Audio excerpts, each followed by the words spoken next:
बड़े भाग्यशाली हैं जो इस पवित्र पावन शिव महापुराण की कथा श्रावण के महीने में भगवान देवादिदेव महादेव की कृपा से आप और हम सब श्रवण कर रहे हैं।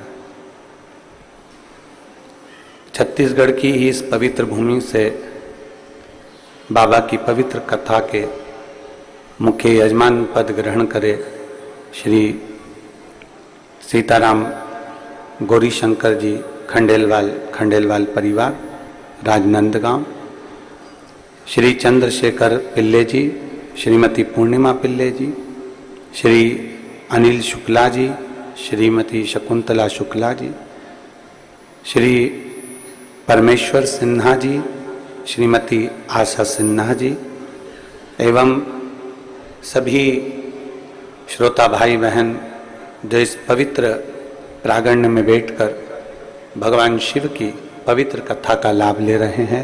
एक बार यजमान परिवार के लिए सभी लोग ताली बजाकर साधुवाद। भगवान देवादिदेव महादेव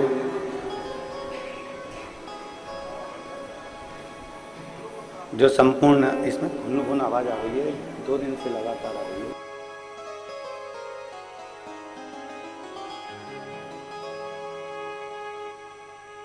भगवान देवादिदेव महादेव शिव की कृपा, उनकी उदारता, उनकी करुणा, जो ये मानव का जीवन, मनुष्य की देह, मानव शरीर जो आप और हमको मिला है, ये मानव का जो शरीर प्राप्त हुआ है, इस मनुष्य के शरीर में भगवान शिव की अविरल भक्ति को कैसे प्राप्त किया जाए, भगवान शंकर की अविरल भक्ति को हम कैसे प्राप्त कर सकें, ये पवित्र शिव महापुराण की कथा आपको और हमको सिखाती है। पहले भी कथा के माध्यम से कहा कि एक तो मानव का जन्म मिलना कठिन, और यदि मनुष्य का जन्म मिल भी जाए, मान लो प्राप्त भी हो गया, मिल भी गया, और जन्म मिलने के बाद भी अगर हम भगवान शिव की भक्ति ना कर पाए तो ये मानव का देह प्राप्त करना भी हमारा फिर निष्फल है।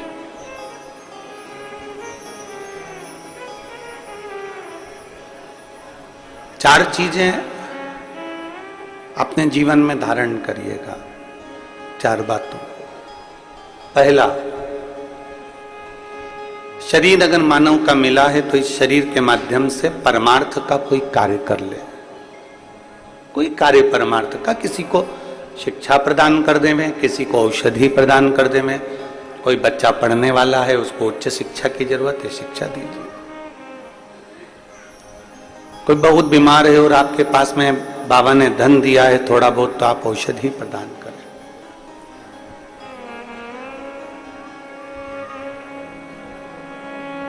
पहला है परमार्थ का कार्य करना, जितना बन सके शरीर के द्वारा किसी का हित करने का प्रयास करें। दूसरे नंबर पर, पृथ्वी पर अगर हमारा जन्म हुआ है, मृत्यु लोक में यदि हम आए हैं, तो प्रयास करो कि इस पृथ्वी पर अपना पूरा कर चुका कर जाओ। पूरा कर कैसे चुकता है? तो कहा जब मनुष्य मरता है और मरने के बाद जब वो जाता है तो एक कर्जा उसके माथे पर रह जाता है। एक कर उसके माथे पर रह जाता है, वो है प्रकृति ऋण। वो मर गया और अपना प्रकृति ऋण वो चुका कर नहीं गया। प्रकृति ऋण किसको कहते हैं? कि मरने के बाद उसको लकड़ी में जलाया गया, जो लकड़ी में वो जला, वो लकड़ी उसकी खुद के घर की नहीं थी। जिस लकड़ी में वो जला, जिस लकड़ी में उसके अग्नि दी गई, जिस लकड़ी से उसका अंतिम संस्कार किया गया, वो लकड़ी उसके घर की नहीं थी। मरने से पहले एक प्रकृति का ऋण भी चुका कर जाओ कि पृथ्वी पर आए हो तो एक वृक्ष जरूर लगा कर जाओ, ये हमारे प्रकृति का ऋण चुकाने के बराबर, प्रकृति का ऋण चुकाने के बराबर। आज हरियाली अमावस्या है और आज हरियाली अमावस्या है और संपूर्ण देशवासियों को, संपूर्ण क्षेत्रवासियों को, संपूर्ण ब्रह्मांड में बैठे हुए, संपूर्ण देश विदेश सब में बैठे हुए सनातनियों को आज हरियाली अमावस्या की गड़गड़ बधाई, खूब खूब बधाई, खूब खूब।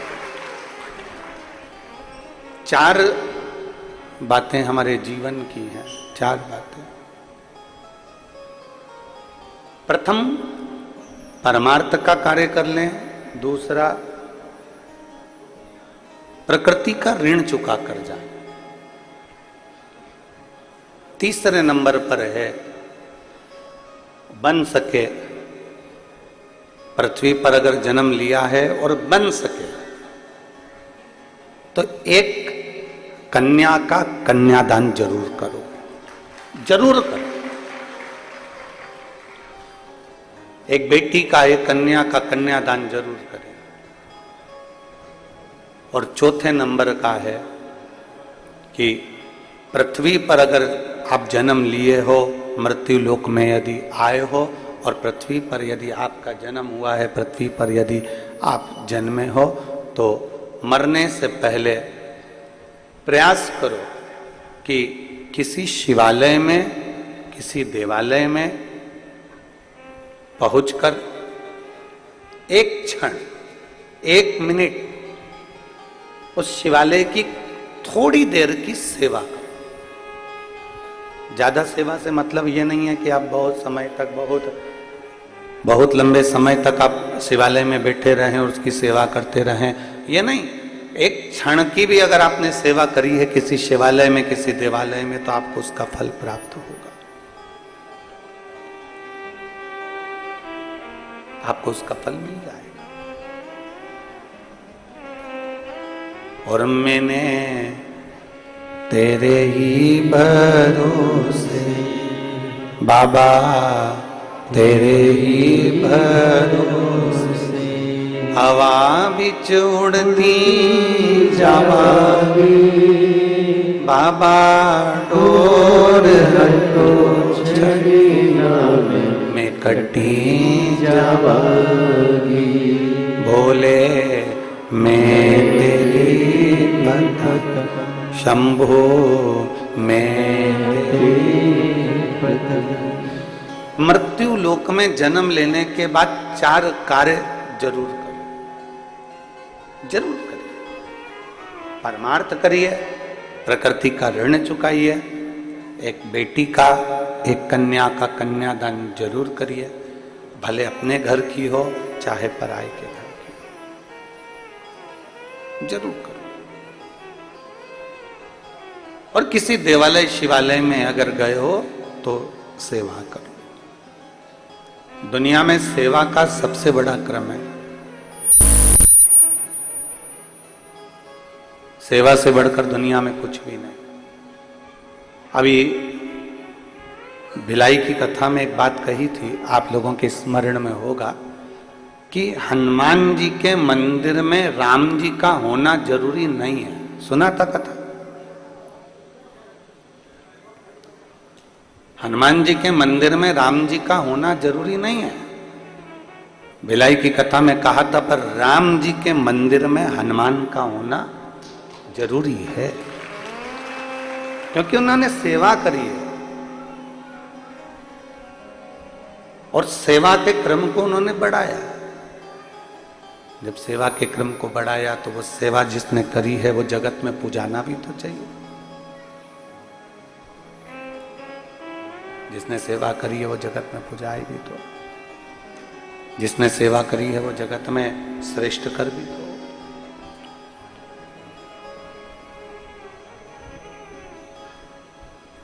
जितने भाव से कर सकते हो, जितने। आवाज सेट करिए, पूरी आवाज सेट नहीं हो रही है। जितने भाव से सेवा कर सकते हो, जितने भाव से आप सेवा का क्रम जोड़ सकते हो, उतने प्रेम से आप सेवा करिए, उतने प्रेम। और जितने प्रेम से सेवा के क्रम को आप बढ़ा सकते हो करो। यहां तक शास्त्र कहता है कि आप कहीं नहीं जा सकते हैं ना, आप किसी स्थान पर पहुंचकर सेवा नहीं कर सकते, तो प्रयास करो अपने घर में बुजुर्ग माता पिता हो, अपने घर में कोई वृद्ध हो, कोई बड़ा हो, कोई बुजुर्ग हो, कोई ऐसा व्यक्ति हो जिसको आपकी बहुत जरूरत है, तो उसकी भी सेवा मूल है, उसकी भी सेवा आप करिए उसकी सेवा। पर मत बुरे कर्म कर बंदे वरना पछताएगा, भगवान की आंखों से तू बच नहीं पाएगा, तू बच नहीं पाएगा। अरे ओ अज्ञानी मत कर नादानी, अरे ओ अज्ञानी मत कर नादानी। आप जितना सेवा के क्रम को बढ़ाओगे, ये सेवा तुम्हारे कहीं ना कहीं काम आएगी। आगे की आवाज कोई जा रही है और पीछे की आवाज कोई आ रही है, अंदर। आप जितनी सेवा के क्रम को बढ़ाओगे, उतना आपके जीवन में सुख का अनुभव अपने आप प्राप्त होगा, अपने। किसी की भी सेवा करो, तुम्हारा मन पड़ जाए जिसकी सेवा करो।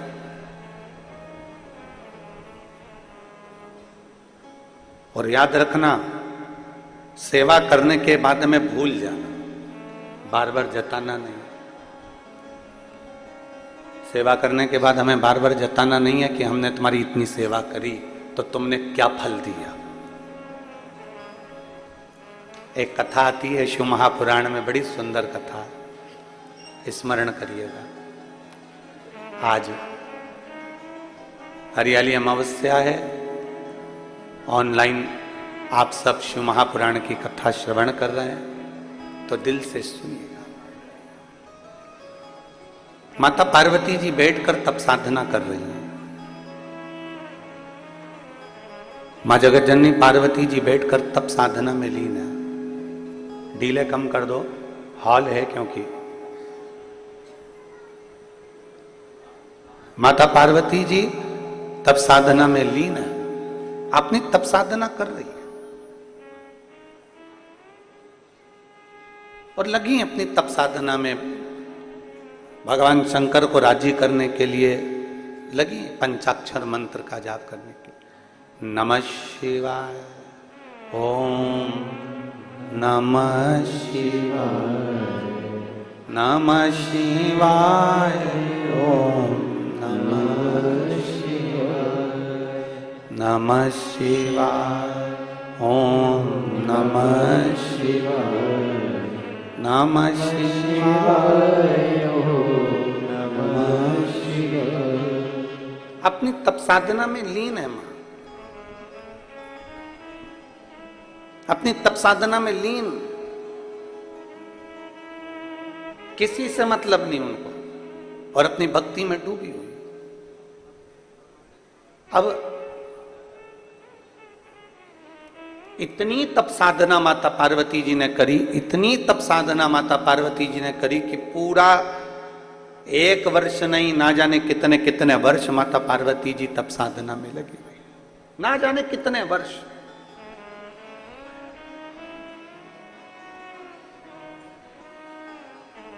और ना जाने कितने वर्षों तक माता ने जब तप साधना करी, बहुत वर्षों तक तप साधना में जब माता पार्वती जी डूबी रही, डूबी रही, डूबी रही। श्रावण का महीना आ गया, पार्वती जी के स्मरण में, क्योंकि जो नेत्र बंद करके बैठा है, भगवान की विरल भक्ति में डूबा हुआ है, भगवान के भजन में डूबा हुआ है, भगवान के स्मरण में डूबा हुआ है, उसको ध्यान नहीं रहता कि कब सावन आ गया, कब भादो आ गया, कब कुंवार आ गया, कब कार्तिक आ गया, कब कौन सा महीना आ गया, उसके ध्यान में नहीं आता। घड़ी कौन देखता है?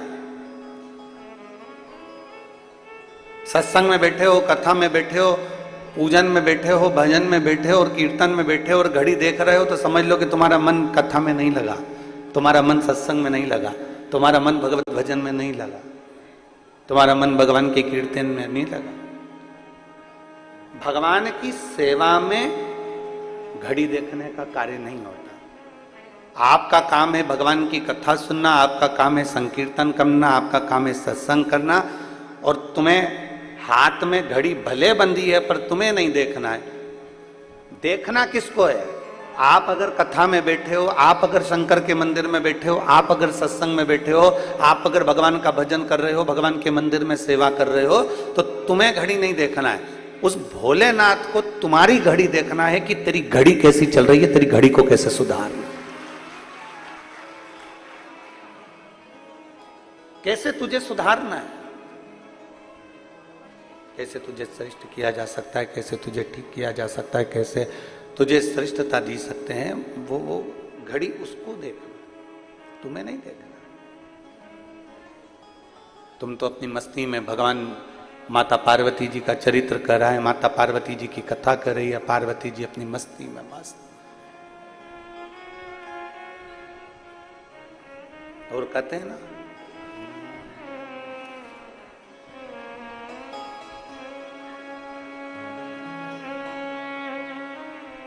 पता जब चला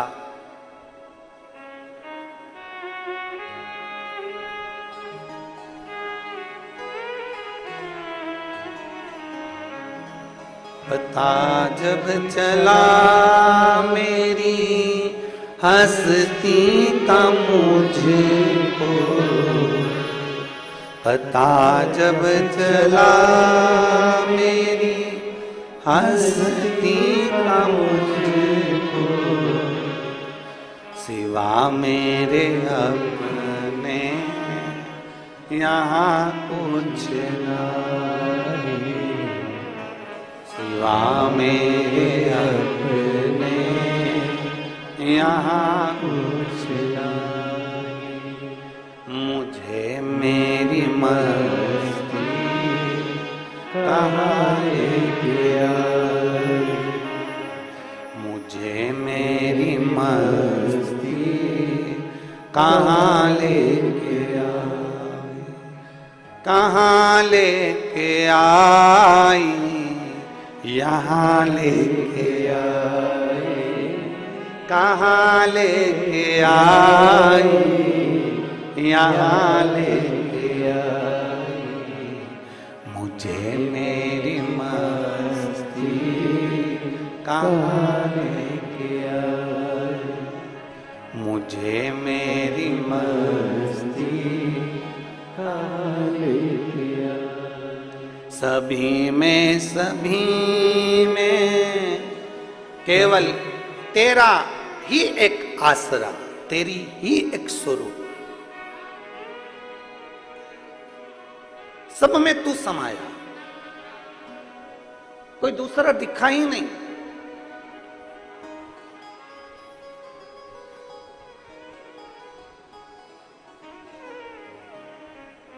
हम एक फोटो लाना भूल गए मोबाइल से, सीहोर ऑफिस में एक फोटो भेजा है, एक पुणे से भेजा है, एक विदिशा से भेजा है, एक फोटो बेंगलोर के पास में से भेजा गया कि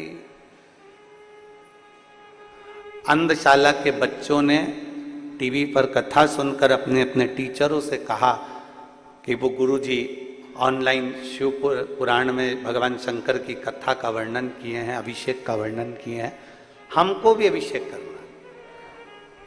अंधशाला के बच्चे, एक जगह से आया कि मुकबधीर बच्चे, हमको भी अभिषेक करना है। और वो टीचरों को मैं धन्यवाद देता हूं जिन्होंने अपने बच्चों के कहने पर शिवरात्रि के दिन ऑनलाइन सारे बच्चों को बिठाकर अंधशाला के उनको भी भगवान शंकर का अभिषेक करवाया। साधुता।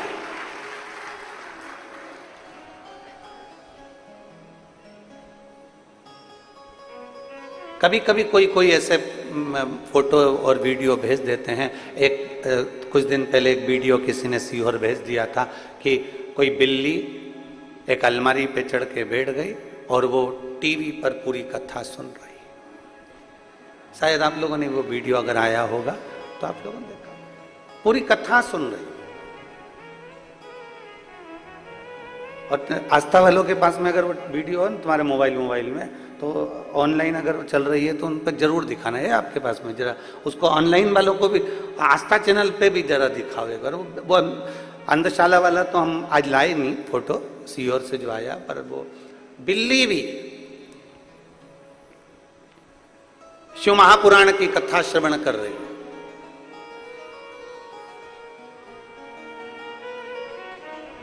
एक देहरादून से एक फोटो किसी ने भेजा वीडियो की, एक गाय और एक बैल रोज घर के टीवी चलती है और वो अंदर आकर कथा को श्रवण करते हैं। और ये गाय बैल का केवल एक जगह चरित्र नहीं, आपके यहाँ भी कभी कभी ऐसा योग बन जाता है कि कोई जीव आकर कथा में रम जाता है। अब कोई पूछे कि ये क्या है, क्या पढ़ा अंधशाला के बच्चों को, क्या पढ़ा मुखबधिर बच्चों को, क्या पढ़ा उस बिल्ली को, क्या पढ़ा उस जीव को? तो शिव पुराण कहती है जो शंकर का है उसका नाम पशुपति नाथ है, उसके लिए सब स्वीकार है, कोई उसके विहीन नहीं, सब उसके, सब उसके।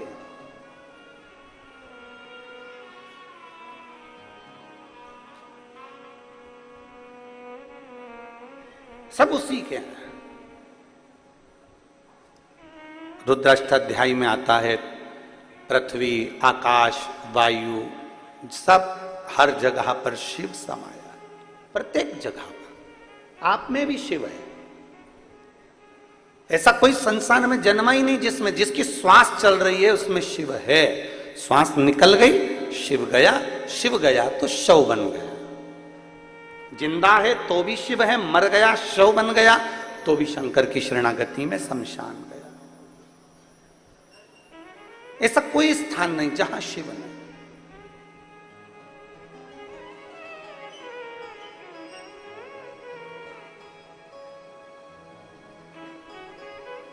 पता जब चला मेरी हस्ती का मुझको, पता जब चला मेरी हस्ती का मुझको, सिवा मेरे अपने यहाँ कुछ नहीं, सिवा मेरे अपने यहाँ कुछ नहीं। मुझे मेरी मस्ती कहाँ लेके आई, कहाँ लेके आई, यहाँ लेके आई, कहाँ लेके आई, यहाँ लेके आई। मुझे मेरी मस्ती कहाँ लेके आई, मुझे मेरी मस्ती कहाँ लेके आई। कहीं आपके भीतर ये इतने सारे शिव भक्त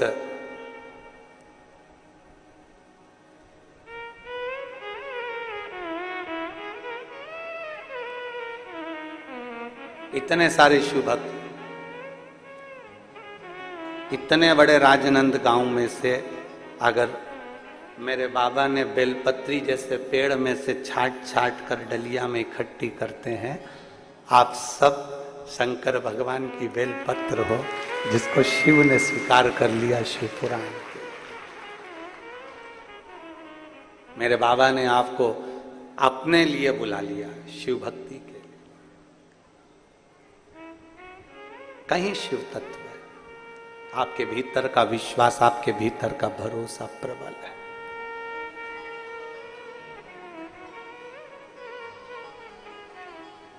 और आप ये आस लगा कर बैठना, आस किसी दूसरे से नहीं, संसार वालों से आस लगाओगे तो टूटेगी, पर मेरे भोलेनाथ से आस लगाओगे तो कभी नहीं टूटने वाली, वो झोली भर कर ही भेजेगी। आप ये आस लगा कर बैठो कि मेरा शिव तुम्हें खाली नहीं भेजने वाला, मेरा शंकर तुम्हें खाली नहीं रखने वाला। एक विश्वास के साथ तुमने उसको भजा है, एक भरोसे के साथ तुमने शंकर को भजा है, तो खाली नहीं रहेगा। पार्वती मैया तप साधना में लीन थी, उनको शुद्ध नहीं है कि कब सावन निकल रहा है, कब श्रावण का क्रम चल रहा है, उनकी शुद्धता में है ही नहीं। घड़ी वहां देखी जाए जहां समय ना कटे। दो व्यक्ति हैं, एक नौकरी करने वाला और एक दुकान करने वाला। नौकरी करने वाला व्यक्ति 5 बजे उसकी ड्यूटी खत्म होने वाली है, या सुबह 8 बजे ड्यूटी खत्म होने वाली है, या सुबह 10 बजे ड्यूटी खत्म होने वाली है, उसके 1 घंटे पहले वो घड़ी देखना चालू कर देता है, बैग समेटना चालू कर देता है, काम समेटना चालू कर देता है। और दुकान वाला व्यक्ति जो व्यापार कर रहा है, जो व्यापार में लगा हुआ है, वो काम नहीं समेटता। अगर 4 ग्राहक ज्यादा आ गए तो उनको भी सामान दे देता है, और आ गया और सामान दे देता है, और आ गया और सामान दे देता है। फिर आराम से 10 भी बज गई ना, क्योंकि अपना काम है, अपने को करना है। नौकर कह रहे हैं सेठ जी 9 बज रहा है, सेठ जी बोले चुप रहे, तेरे को जाना चले जा। पर दरवाजे पर अगर कोई ग्राहक आया है तो मैं उसको खाली नहीं जाने दूंगा, वो आया है तो मुझे काम करना पड़ेगा। नौकर चले गया, सेठ जी लगे रहे लगे रहे लगे रहे। क्यों? क्योंकि वो दुकान सेठ जी की है, वो दुकान उसकी है, इसलिए उसमें वो ज्यादा समय भी दे देता है तो उसको भान नहीं होता। 10 बजे भी अगर घर गया तो भी चैन की नींद सोता है कि कम से कम मैंने आज व्यापार अच्छा करा। एक नौकरी वाला घड़ी बार बार देख रहा है, और एक दुकान वाला अपनी दुकान है तो घड़ी नहीं देख रहा। दोनों में अंतर है। एक व्यक्ति भगवान के मंदिर में जाता है, 25 बार घड़ी देखता है, मुझे जाना है, अब भी जाना है, जल्दी करना है, ऐसा करना है, वैसा करना है। और एक जो भगवान को अपना मान लेता है, पूर्ण विश्वास के साथ अपना मान लेता है कि मेरा शंकर है, 2-5 मिनट ऊपर भी हो जाएगा तो मेरा शिव स्वीकार कर लेगा, मेरा अपना है।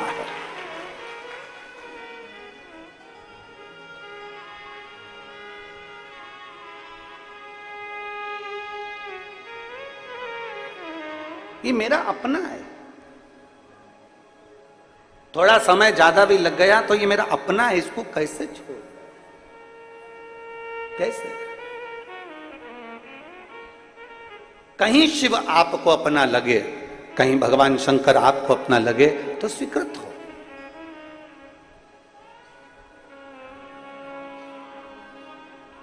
कैसे छोड़ रहे हैं? माता पार्वती जी अविरल भक्ति में डूबी हुई हैं।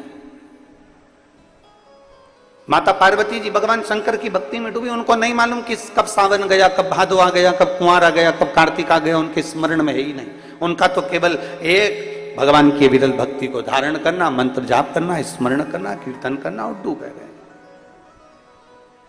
पता जब चला मेरी हस्ती का मुझको, पता जब चला मेरी हस्ती। डूबी हुई है मां पार्वती जी, अपने अलमस्ती में डूबी। मेरे अपने यहाँ मेरे कोई नहीं, सिवा कुछ नहीं। केवल लग रहा है कि यहाँ कुछ भी नहीं, केवल शिव है, केवल शिव।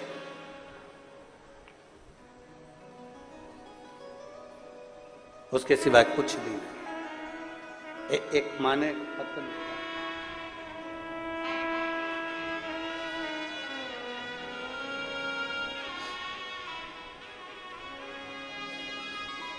फूलबाई साहू कहीं बैठी हैं। फूलबाई साहू, श्री शिवाय नमस्तुभ्यम। बच्चा आया है साथ, ले आओ उसको ले आओ। मेरी शादी को 15 वर्ष हो चुके थे।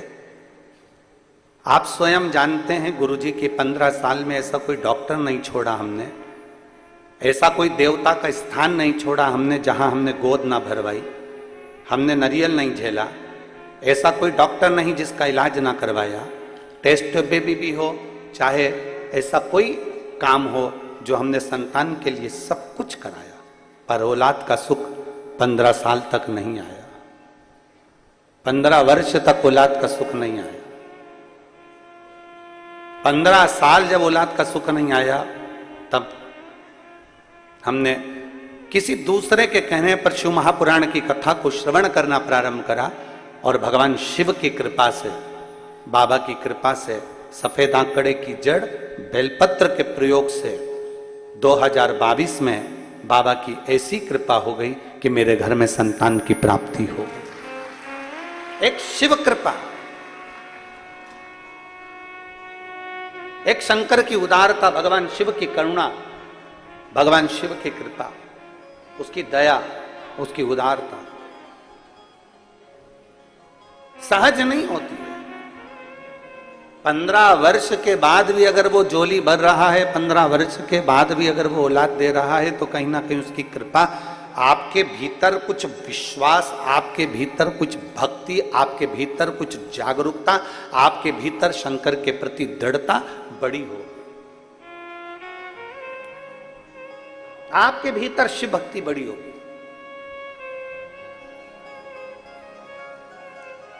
और जब आपका विश्वास बढ़ा, आपकी शिव भक्ति बढ़ी, तो ही तो शिव दिया है।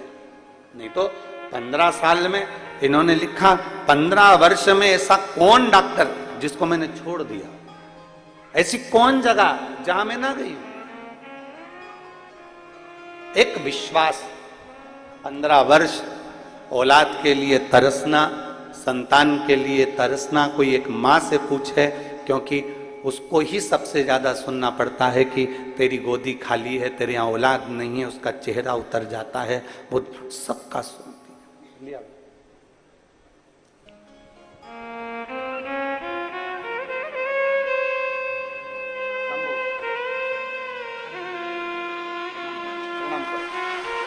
प्रणाम करो।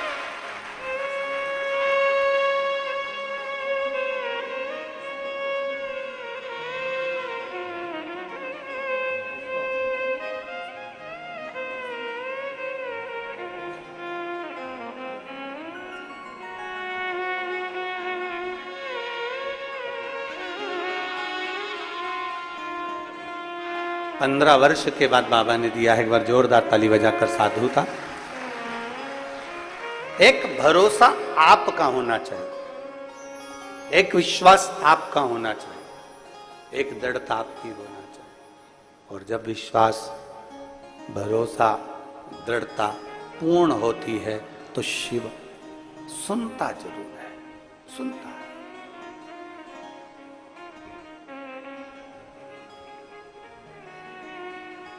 पार्वती मैया लगी तप साधना में लीन।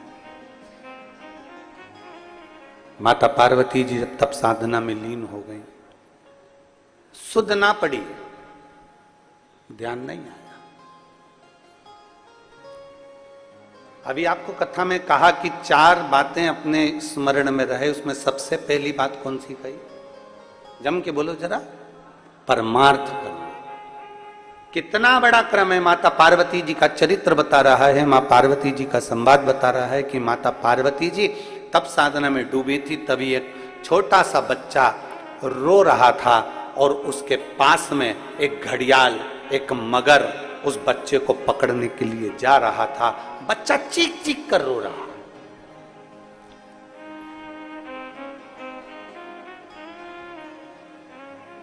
बच्चा चीख चीख कर रो रहा है और पार्वती जी का ध्यान में, पार्वती जी बैठी, हम नेत्र बंद कर साधना में, तप में डूबी हुई, और एक बच्चे को एक मगर, एक घड़ियाल पकड़ रहा है।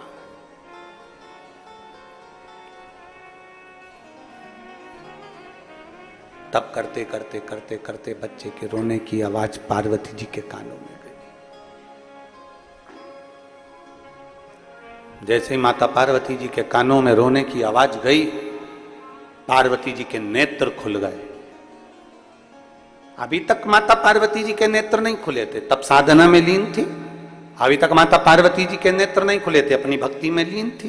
पर एक बच्चे की आवाज सुनकर माता पार्वती के नेत्र खुल गए और भागी मां पार्वती देखने के लिए। हुआ क्या, कौन बच्चा इस जंगल में, इस वन में, इस वीराने में कौन आ गया?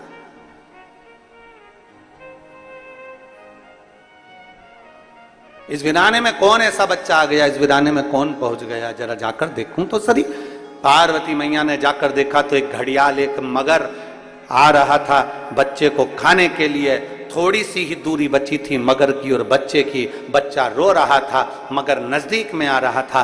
पार्वती जी ने उसी समय पर पहुंचकर मगर को रोकने के लिए आवाज लगाई, सावधान, रुक, कौन है तू, कहां जा रहा है, इस बच्चे को क्यों खाने जा रहा है? मगर कहता है, चौथे पहर में जो भी मेरा भोजन मिलेगा मुझे खाना है। ये मेरे पास में देवता की तरफ से लिखा कर लाया हूं। चौथे पहर में जो भोजन मिलेगा वो मुझे खाना है। पार्वती जी ने कहा, मैं इस बच्चे को तुझे नहीं खाने दूंगी, क्योंकि इस बच्चे की आवाज मेरे कानों में पड़ गई, इस बच्चे की आवाज मेरे कानों में आई है। मैं इस बच्चे को तुझे खाने नहीं दूंगी, मैं इस बच्चे को तुझे निगलने नहीं दूंगी। नहीं, इस बच्चे को तो मैं खाऊंगा, क्योंकि चौथे पहर में मुझे भूख लगी है, चौथे पहर में मुझे भोजन मिला है, और चौथे पहर में जो मुझे भोजन मिलेगा मैं उसको खाऊंगा। मगर आगे बढ़ा। पार्वती जी उसको रोकने के लिए बीच नदी के अंदर पानी में उतर गई, और पानी में उतरते से ही घड़ियाल ने, मगर ने कहा, मुझे भूख लगी है, मुझे खाने दो। पार्वती जी कहती हैं, तू इसको छोड़ दे, तू जो मांगे मैं तुझको देने को तैयार।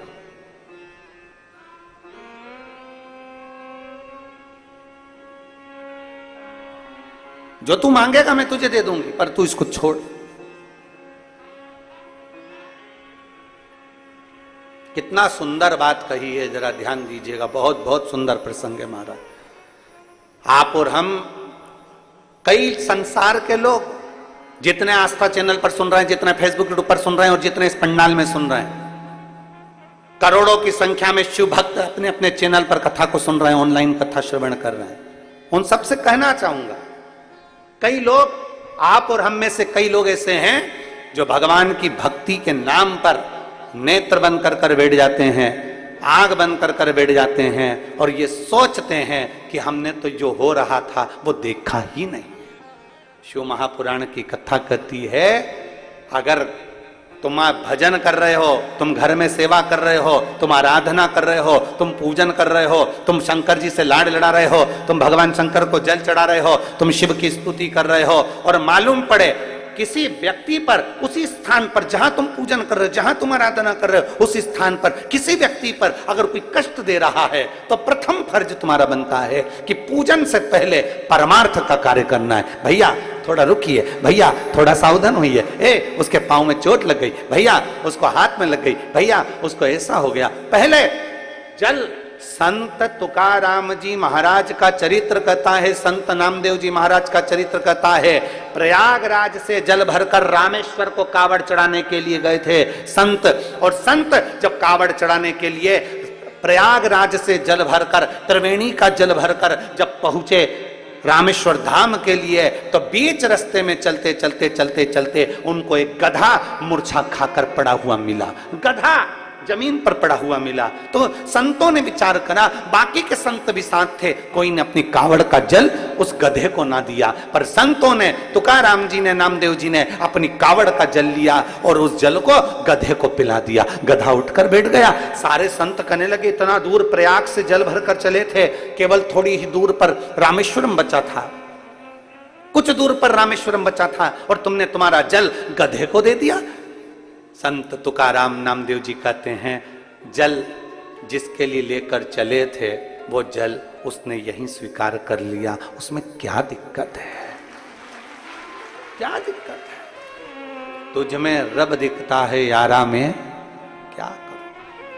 हर एक में परमात्मा नजर आए, हर एक में भगवान नजर आए, हर एक में परमात्मा का दीदार हो जाए, इससे बढ़कर सुख और क्या हो सकता है? गधे में उसने परमात्मा को, भगवान, संतों ने गधे में भगवान का दर्शन किया, तो भगवान उसी जगह पर जब जल चढ़ा दिया, और जल चढ़ाने के बाद जैसे ही संत चलने लगे, तो वो गधा अपने मनुष्य देह में आकर बोलता है कि तुमने मुझे कृतार्थ कर दिया, धन्य कर दिया।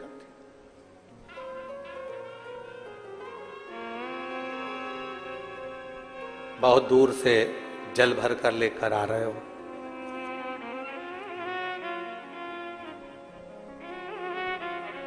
बहुत दूर से जल लेकर आ रहे हो और दूसरे को अगर कष्ट दे रहे हो, दूसरे को त्राण दे रहे हो, कष्ट दे रहे हो, परेशान कर रहे हो, किसी को कुछ कह रहे हो, तो ये श्रेष्ठता नहीं बन सकता, उसमें एक आनंद का अनुभव नहीं हो सकता।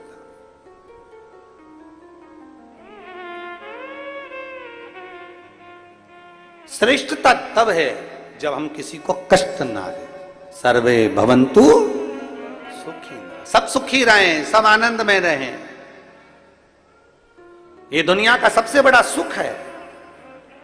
हम बैठे मंदिर में, हम बैठे भगवान शंकर के मंदिर में, जल चढ़ा रहे हैं, पूजन कर रहे हैं, अभिषेक कर रहे हैं, अर्चना कर रहे हैं और नेत्र बंद कर बैठे हुए हैं और भगवान की अविरल भक्ति में बैठे हुए हैं, भगवान के भजन में बैठे हुए हैं। एक तरफ तो भगवान का भजन हो रहा है, दूसरी तरफ मालूम पड़े कि जीवन में कष्ट का अनुभव हो रहा है, क्या मतलब?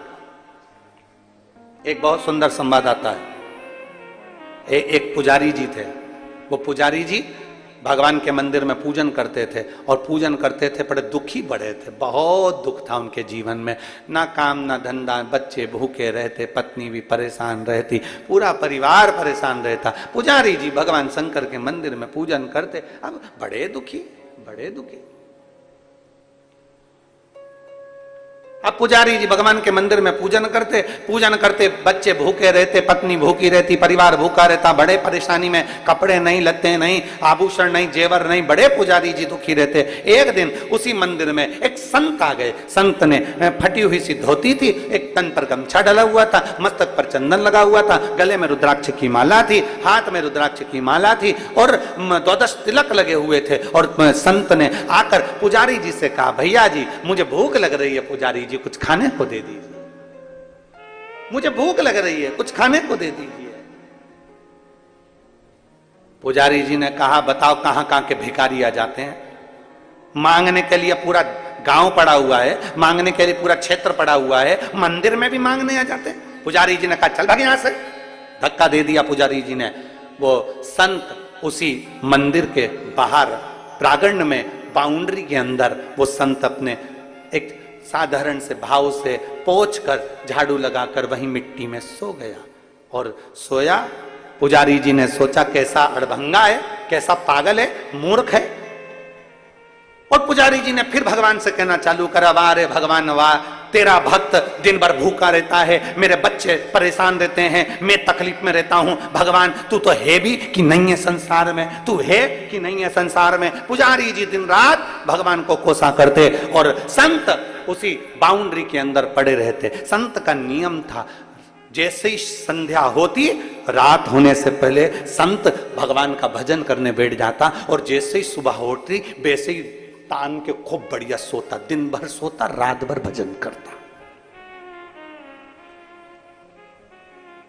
अब पुजारी जी ने देखा कि इसको जब भी, अब पुजारी जी तो दिन में आते, पुजारी जी को क्या मालूम कि रात में कितना भजन करता। पुजारी जी दिन में आते, दिन में देखते तो वो तो बढ़िया चांद के सो रहा। पुजारी जी उसको दिन रात गाली देते, कैसा बताओ किस में का है, कैसा अकल नहीं है, ना जाने कहां से आ गया, कैसा अड़भंगा है, ये संत है, ये साधु है, ये तपस्वी है, देख लो भगवान। और ऐसे ऐसे संत ये पड़े हुए हैं। और खूब कोसे पुजारी जी, खूब कोसे, और फिर भगवान को भी कहे, तू मुझे तो भूखा मार दिया, भगवान तू तो मुझे कुछ खाने को ही नहीं देता, मेरा परिवार दुखी, ये दुखी वो दुखी। अब संत इतने रात को भजन करे, दिन में सोए, भगवान की ऐसी कृपा कि गांव के लोग भी आए ना तो संत को कोई मालपुआ देकर चले जाए, कोई जलेबी देकर चले जाए, कोई पूड़ी देकर चले जाए, कोई कचौड़ी देकर चले जाए, और पुजारी जी को कोई कुछ नहीं देके जाए। अब तो पुजारी जी और आग बबूला,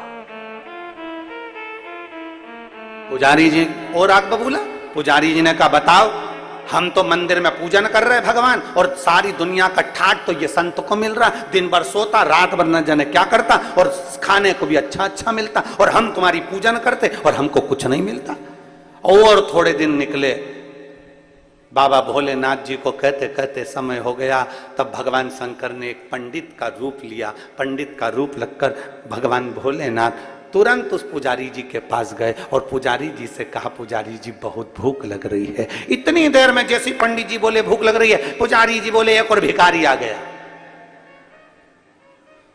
एक और भिखारी आ गया मांगने के लिए। गांव पड़ा, नगर पड़ा, और मांगने के लिए मेरे पास आते, भाग यहां से, क्या दूं तुझको। इतने में पंडित जी बोले, पुजारी जी मुझे एक प्रश्न करना है, आप मुझे उत्तर दे देंगे? क्योंकि आप पुजारी हो, भगवान की सेवा करने वाले, मेरे को एक प्रश्न करना है। बोलो क्या प्रश्न करना है? मुझे प्रश्न ये करना है, क्या सुई की नोक के छेद में से ऊंट निकल सकता है? इतने में पुजारी जी बोले, तेरे जैसा मूर्ख ही निकाल सकता है, भगले यहां से, पागल हो गया है? सुई के छेद में से क्या ऊंट निकलेगा? निकल यहां से। धक्का दे दिया। पंडित जी आगे गए तो संत लेटे हुए थे, उनके पास जाकर कहा, संत जी आपसे एक प्रश्न करना है जो मैंने पुजारी जी से करा। बोलो क्या प्रश्न है? प्रश्न ये है, क्या सुई की छेद में से ऊंट निकल सकता है? इतने में संत उठकर बोले, अरे क्यों मूर्खों जैसी बात करता है, सुई के छेद में से ऊंट क्या, पूरी सृष्टि निकल सकती है अगर महादेव चाहे तो। अगर महादेव चाहें तो एक छेद में से सृष्टि 50 बार निकलेगी और 50 बार इधर 50 बार उधर जा सकती है। अगर महादेव चाहें तो छेद में से भी सृष्टि को निकाल सकते हैं। बस इतने में तो पुजारी जी ने सुना कि संत ने कहा कि एक छेद में से सृष्टि भी निकल सकती है। पंडित जी ने पुजारी जी को बुलाया, देखो इसको विश्वास कहते हैं। तुम मंदिर में घंटी तो हिलाते हो, पूजन तो करते हो, पर मंदिर के भगवान के प्रति तुम्हारा विश्वास नहीं है। और ये संत बाहर पड़ा है, उसका विश्वास इतना प्रबल है कि वो जानता है कि छेद में से भी पृथ्वी निकालने का दम महादेव रखते हैं। अगर पृथ्वी को निकालने का दम रखते हैं, पृथ्वी को बार बार निकालने का दम रखते हैं, तो तेरे पेट भरने की जवाबदारी भी महादेव रखते हैं। पर कब? जब तेरा विश्वास प्रबल हो जाए, जब तेरा भरोसा प्रबल हो जाए। संत पड़ गया, उसको मालूम है भोजन देगा महादेव, खिलाएगा महादेव, रखेगा महादेव। और हम ये सोचते हैं कि हम पूजन कर रहे हैं, भगवान का श्रृंगार कर दिया हमने, भगवान का ये कर दिया हमने, भगवान का वो कर दिया हमने, तो इतना करा हमने, तो इतना करा। कई लोग ऐसे होते हैं, हमने तुम्हारी इतनी सेवा करी, तुमने हमको दिया ही क्या, तुमने फिर फल पाया क्या? तुमने विश्वास भरोसा भगवान के प्रति प्रबल रखो। जिस दिन भरोसा प्रबल होगा उस दिन शिव तत्व जरूर प्राप्त होगा, शंकर जरूर मिलेगा। एक पत्र है,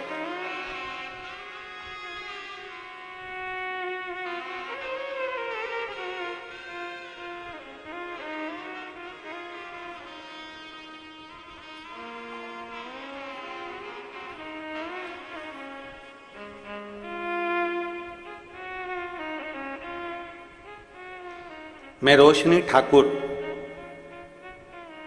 पति चंदन सिंह ठाकुर, चंद्रा कॉलोनी, राजनंद गांव से आई हूं। कहीं बैठी हो तो हाथ हिला सकती हैं।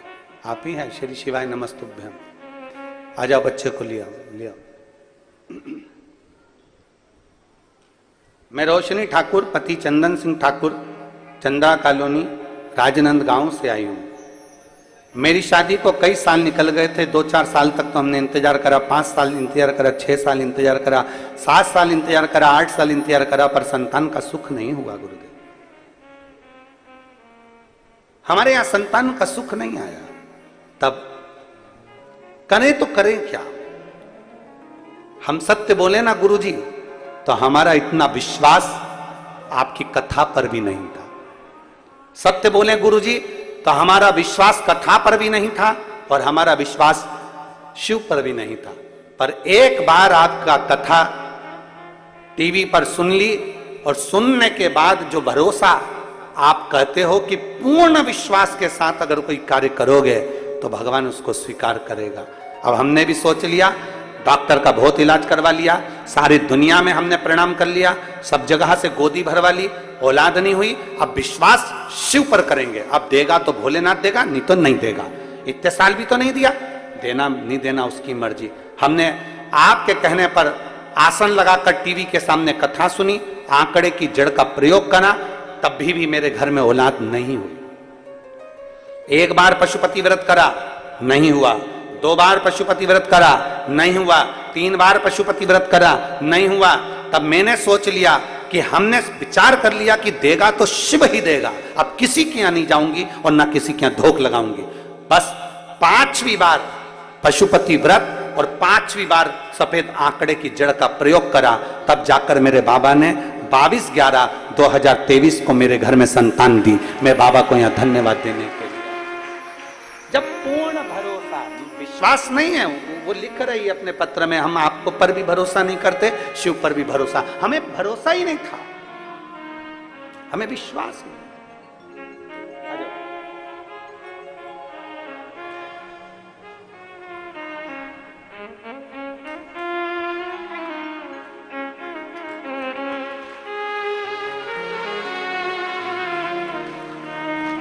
शंभो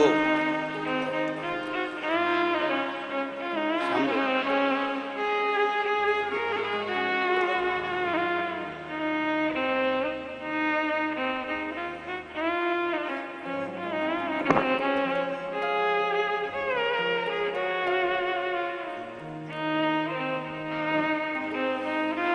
पूर्ण भरोसा। और फिर निवेदन है आप सियोर वाले महाराज पर तुम्हें भरोसा नहीं करना। मानव का शरीर हमारा भी है और मानव का शरीर तुम्हारा भी।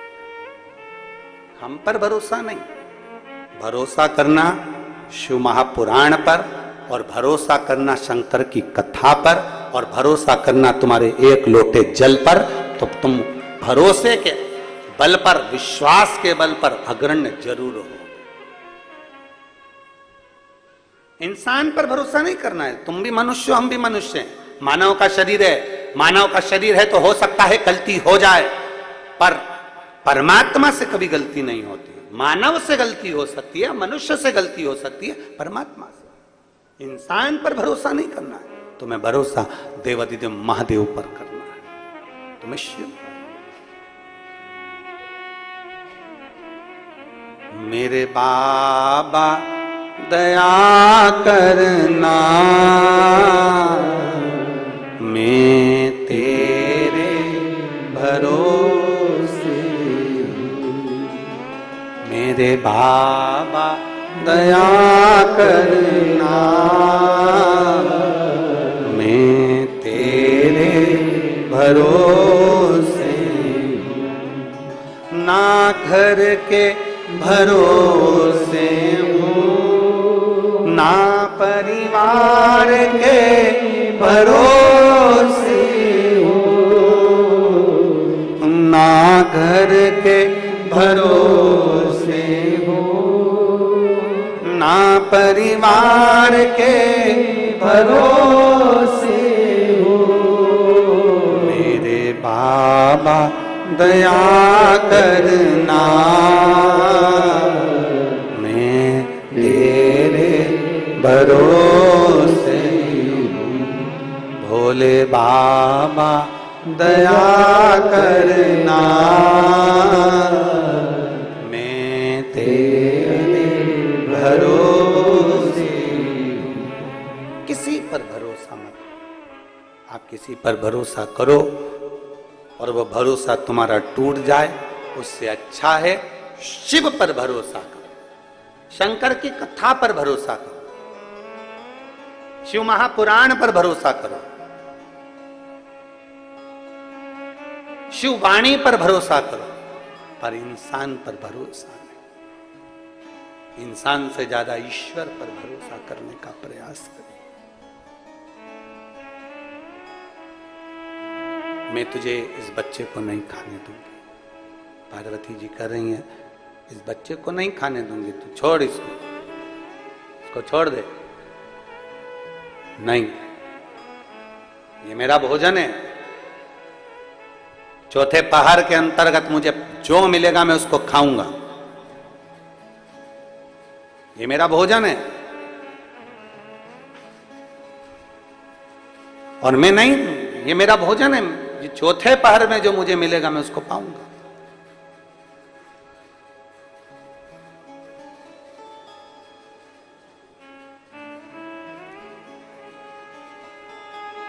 मैं तुझे, चौथे पहर का भोजन है मेरा। एक लाइट में अंदर जाइए।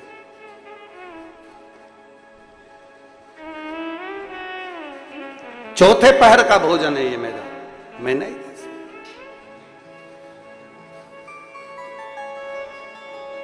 और चौथे पहर के भोजन को मैं कैसे दे दूं तुझको?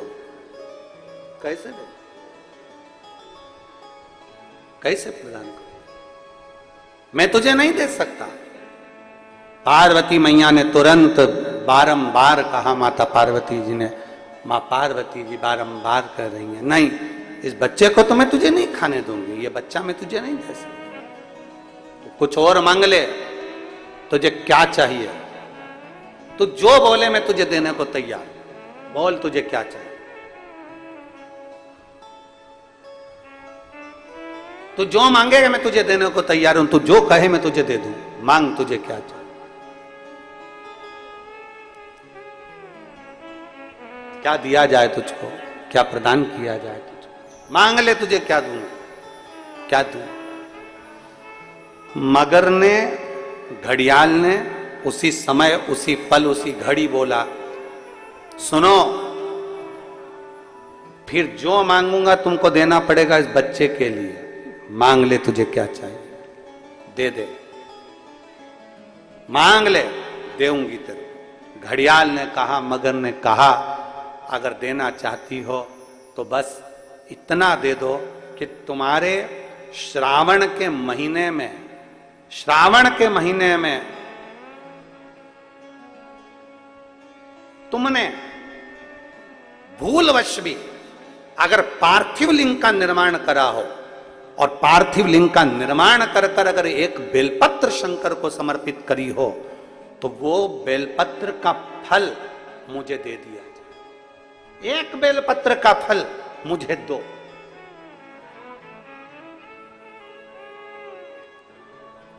एक बेलपत्र का, हाँ, केवल एक बेलपत्र का फल मुझे दे दीजिए। केवल एक बेलपत्र का फल मुझे प्रदान कर दीजिए। केवल एक बेलपत्र का फल मुझे दे दीजिए। एक बेलपत्र, हाँ। पार्वती जी कहती हैं, इस बच्चे के लिए मैंने हजारों वर्ष तक अगर तप करा हो तो वो तप भी तू ले ले, मैं तुझे देने को तैयार हूं। 1000 वर्ष का तप मैं घड़ियाल तुझे देने को तैयार हूं, पर एक निवेदन है कि श्रावण महीने में जो मैंने एक पार्थिव लिंग का निर्माण करा और जो बेलपत्र समर्पित करा, उसका पुण्य मैं तुझे नहीं दे सकती।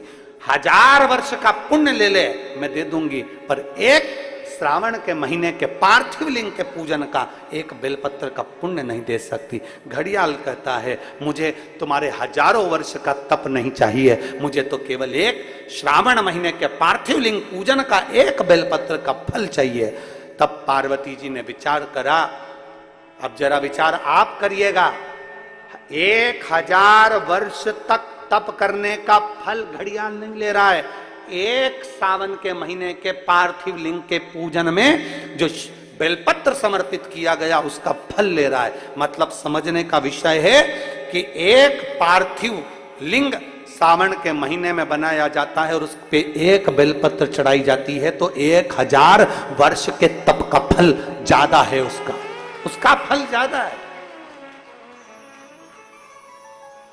1000 वर्ष से ज्यादा तप के फल से बड़ा फल है पार्थिव शिवलिंग का निर्माण श्रावण महीने में कर कर एक बेलपत्र समर्पित कर। एक बेलपत्र करिए आप लोगों ने। किस किसने पूजन करी? जरा हाथ उठाओ। सभी ने करा है? रखो वापिस। आप जरा विचार करिए कि हजारों वर्ष के पूजन के फल के बराबर एक पार्थिव लिंग के निर्माण को और एक बेलपत्र समर्पित करने का फल प्राप्त हो जाए। एक और शंभु शरणे पड़े मांगू घड़ी रे घड़ी, दुख काटो दया करी ने दर्शन। शंभु शरणे मांगू घड़ी रे घड़ी, दुख काटो दया करी ने दर्शन। बोल बम का नारा है, जरा जम के बोलो, बोल बम का नारा है,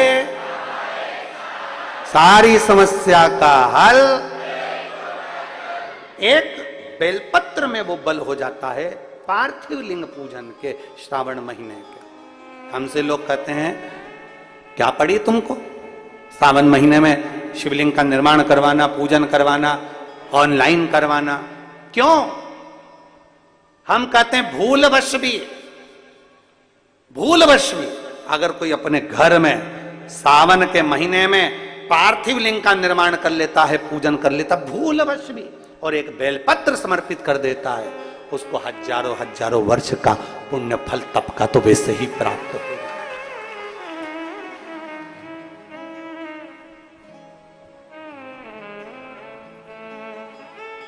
अब इतने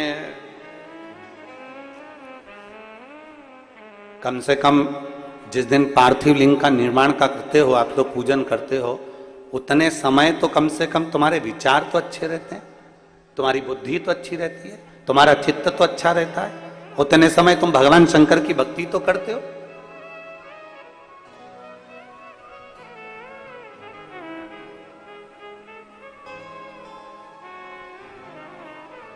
तुम्हारे पास में उस समय पर भक्ति तो अविरल रहती है, भजन का बल तो तुम्हारे पास में रहता है।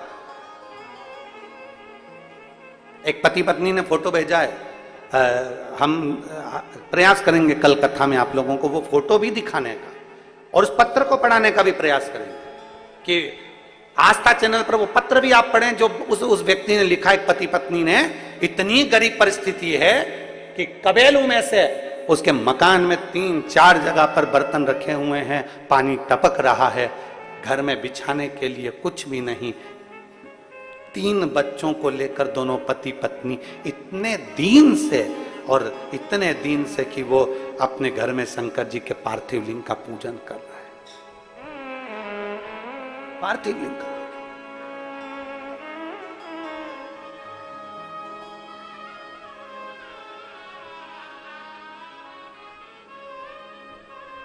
और उन्होंने पत्र में नीचे लिखा, हमारे पास देने के लिए, हमारे पास देने के लिए दक्षिणा भी नहीं है, हम किसको बुलाएं और क्या दें।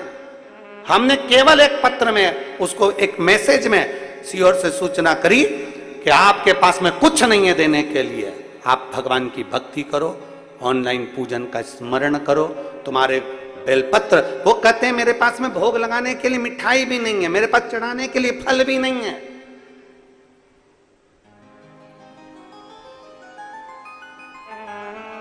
मेरे पास मिठाई भी नहीं, फल भी नहीं। हमने उसको कहलवाया, फल नहीं है कोई बात नहीं, चावल का एक दाना तो है, शंकर जी को समर्पित करना, शिव समझेंगे कि तूने फल चढ़ा लिया। हमारे पास मिठाई नहीं है कोई बात नहीं, हृदय पर हाथ रखना और विचार करना कि मैंने भगवान को भोग लगा दिया, भगवान उसको स्वीकार करेगा। दोनों पति पत्नी अपने 3 बच्चों के साथ पूजन कर रहे हैं, एक बच्चा गोदी में पड़ा हुआ है और 2 बच्चे साथ में बैठे, और पति पत्नी बहुत दीन अवस्था में पूजन कर रहे हैं महादेव की। किस लिए? उसके दिल में एक विश्वास जागा होगा, भरोसा जागा होगा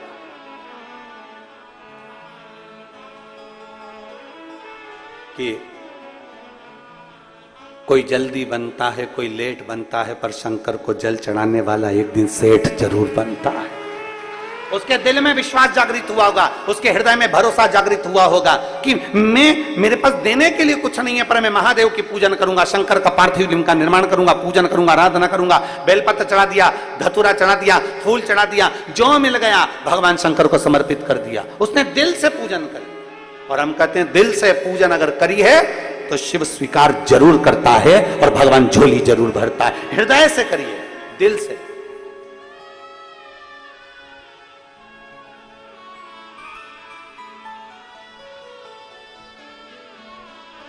स्वीकृत हो मेरा शिव, मेरे शंकर को तुमसे कुछ नहीं चाहिए, केवल हृदय से पुकार लो उसको। संत मंदिर के बाहर पड़ा हुआ है और उसका विश्वास पक्का है, पुजारी मंदिर में पूजन कर रहा है पर उसका विश्वास पक्का नहीं है, उसका भरोसा पक्का नहीं है।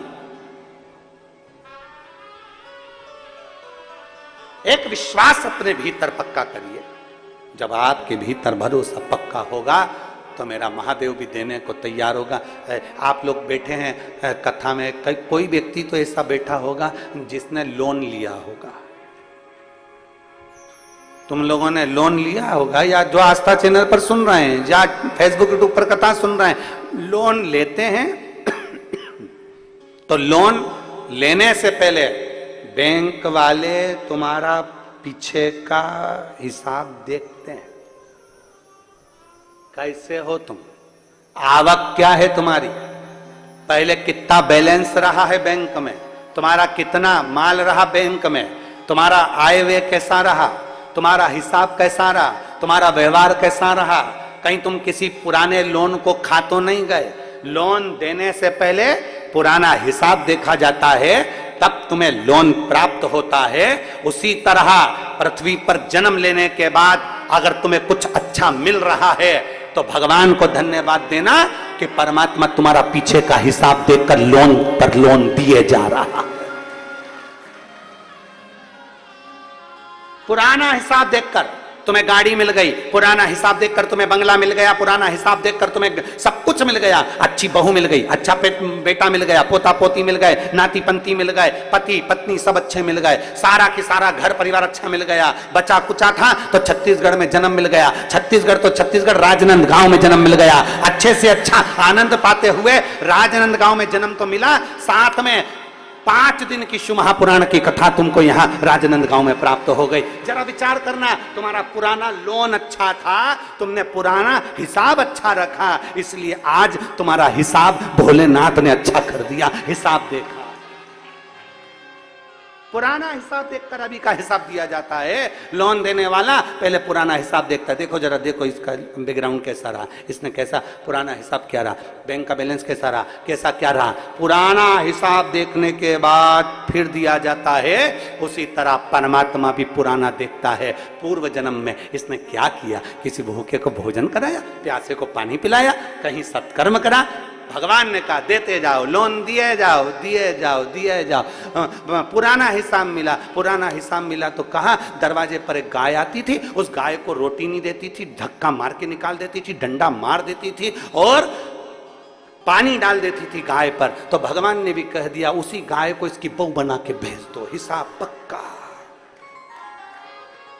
लोन, पुराना बैकग्राउंड देखकर लोन दिया जाता है, पुराना हिसाब देखकर लोन दिया जाता है। अब कोई गाय को बहू बनाकर भेज दिया, अब पहले ये डंडा मारती थी, अब पहले ये रोटी नहीं देती थी, अब वो रोटी नहीं दे रही। पहले गाय दरवाजे पर खड़ी रहती थी, ये आती नहीं थी, अब बहू अपनी मर्जी से जी रही है। सास बैठी हुई है, अब लाएगी, अब लाएगी, अब लाएगी, जैसे गाय अब आएगी, अब आएगी, रोटी लाएगी, अब आएगी, रोटी लाएगी, अब आएगी। गाय बेचारी खड़ी रही, खड़ी रही, खड़ी रही। उसी तरह सास भी बैठी रही, अब चाय लाएगी, अब चाय लाएगी, अब चाय लाएगी, अब चाय लाएगी। गाय बाहर थी, तू अंदर बैठ के चाय पी गई थी, तो बहू भी अंदर रसोई घर में चाय निपटा गई, दुकरिया तू बैठी रह।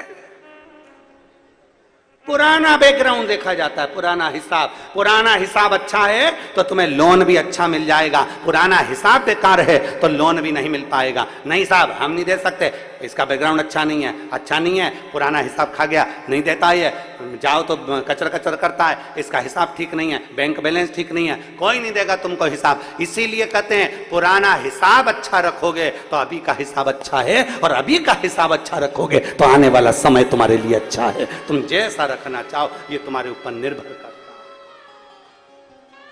मत बुरे कर्म कर बंदे वरना पछताएगा, भगवान की आंखों से तू बच नहीं पाएगा, तू बच नहीं पाएगा। अरे ओ अज्ञानी मत करना नादानी, अरे ओ अज्ञानी मत करना नादानी। तेरे कर्म का फल भी तू ही पाएगा, जैसा किया तूने तेरे आगे आएगा। मत बुरे कर्म कर बंदे, वरना पछताएगा। भगवान की आंखों से तू बच नहीं पाएगा, तू बच नहीं पाएगा।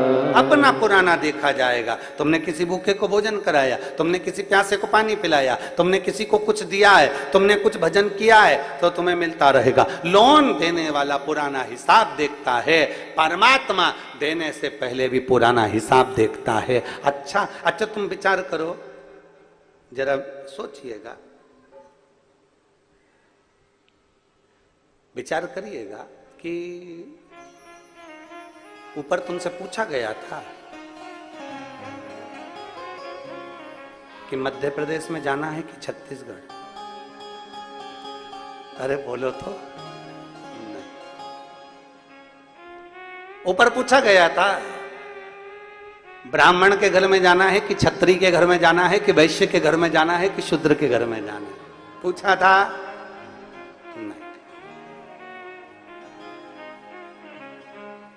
नहीं।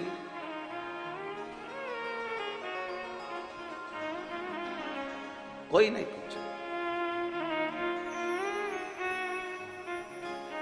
ये तो हमारे ऊपर निर्भर करता है कि हम, तुम्हारे से नहीं पूछा गया, पर शिव ने अपनी भक्ति से, अपने इसमें और बोला लो काशी नगरी ओ भोले बाबा, बोला लो काशी नगरी ओ भोले बाबा, बोला लो काशी नगरी ओ भोले बाबा, बोला लो काशी नगरी ओ भोले बाबा। ओ भोले बाबा मेरे, ओ भोले बाबा, ओ भोले बाबा मेरे, ओ भोले बाबा, ओ भोले बाबा मेरे, ओ भोले बाबा, ओ भोले बाबा मेरे, ओ भोले बाबा। बोला लो काशी नगरी ओ भोले बाबा, बोला लो काशी नगरी ओ भोले बाबा, बोला लो काशी नगरी ओ भोले बाबा, बोला लो काशी नगरी ओ भोले बाबा। ओ भोले बाबा मेरे, ओ भोले बाबा, ओ भोले बाबा मेरे, ओ भोले बाबा, ओ भोले बाबा मेरे, ओ भोले बाबा, ओ भोले बाबा मेरे, ओ भोले बाबा। बोला लो काशी नगरी ओ भोले बाबा, बोला लो काशी नगरी ओ भोले बाबा, बोला लो काशी नगरी ओ भोले बाबा, बोला लो